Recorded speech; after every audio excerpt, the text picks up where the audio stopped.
আজকে আমরা যে সি কখন ক হয়, কখন স হয় আর কখন স হয়। দেখো C L A double S এখানে কি হয়েছে ক্লাস, আর সি আই টি ওয়াই টি না, বলো সিটি, বলো সিটি সিটি, আর C H A I R এখানে কি চেয়ার, নো এখানে কি চেয়ার।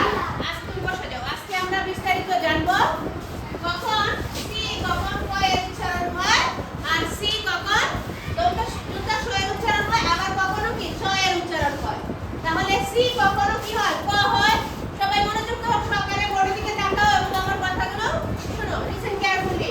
সি কখনো ক আর নাকি স নাকি চ হয়। সি কখনো ক এর উচ্চারণ হয়, আবার স এর উচ্চারণ হয়, চ এর উচ্চারণ হয়। রিডিং করার জন্য আমাদের এটা খুব জানা অবশ্যই অত্যন্ত গুরুত্বপূর্ণ একটি বিষয়। যেমন সি এর পরে যদি ই আই ওয়াই থাকে, সি এর পরে যদি ই আই ওয়াই থাকে, তাহলে এর উচ্চারণ কি হয় দন্তাস্ব। কি হয় দন্তাস্ব। Very good. আর যখন দেখো, আর যখন যেমন আর সাধারণত কি হয় ক এর উচ্চারণ হয়, সাধারণত কি হয় সি ক এর উচ্চারণ হয়। যেমন C A P cat, C A P cat, C L A double S class. আবার যখন ই আই ওয়াই থাকে তখন এর উচ্চারণ কি হয় স। যেমন সি আই টি ওয়াই কি হচ্ছে city, C I T Y city.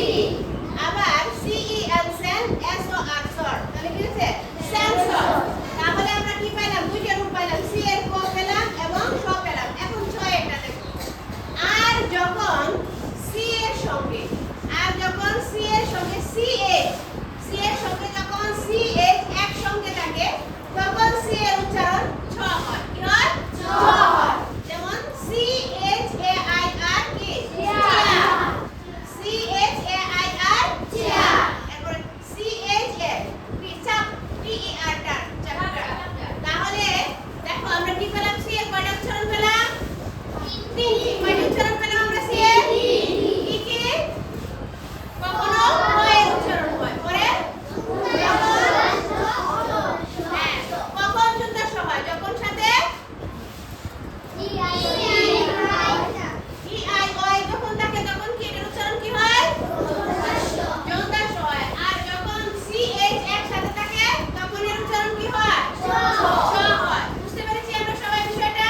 জি বুঝতে পেরেছি। যখন আমরা রিডিং করব তখন আমরা এই জিনিসটা খেয়াল রাখবো যে কখন সি এর মাঝে ই আই ওয়াই থাকে এবং কখন সি এইচ থাকে।